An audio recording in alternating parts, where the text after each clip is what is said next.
Today we're talking about Annihilation, the new map pack for Call of Duty Black Ops. We have 4 new multiplayer maps: Hangar 18, Silo, Drive-In, and Hazard, and a new zombies map called Shangri-La.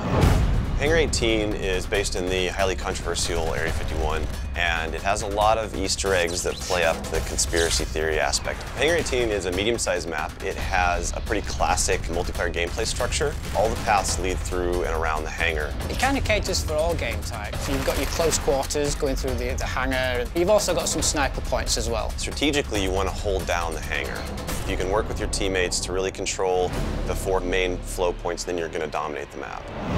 Silo is based on a Russian underground nuclear missile silo construction site. It's probably one of the largest maps in the entire game. Silo favors players who take their time because there's a lot of flank routes and a lot of interconnecting paths. So players who are smart and use decoys and pay attention to the mini-map are going to be more successful. You can't really stick around in one place for too long because you're going to get shot from multiple angles. You really need to learn how to play the map, how the paths flow, and you need to stay on the move.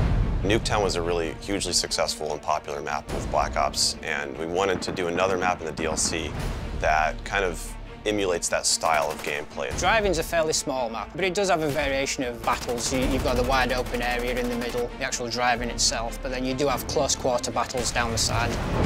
So Hazard was inspired by one of our World at War maps called Cliffside, but it's a complete reimagining of it.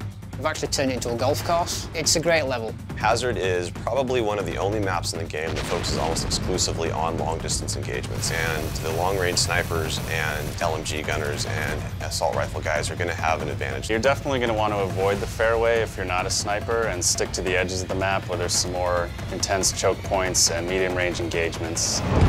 The story in Shangri-La is shrouded in mystery. I love to leave it up to the fans to derive their own ideas from it and also discover the facts that we put in there. I hope they really get the sense that we've taken this to just a whole nother level with the new weapons, the new environment, the new ways of getting around the map and things like that. There's a lot of holding areas, escape hatches, and things that let you get out at the last minute, which is a contrast to Call of the Dead, where it was a very wide open map. This is a much tighter map. Don't hold out too long. If things look like they're getting rough, get out of there.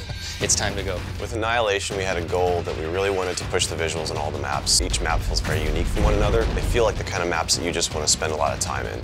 Annihilation hits Xbox Live Marketplace on June 28th.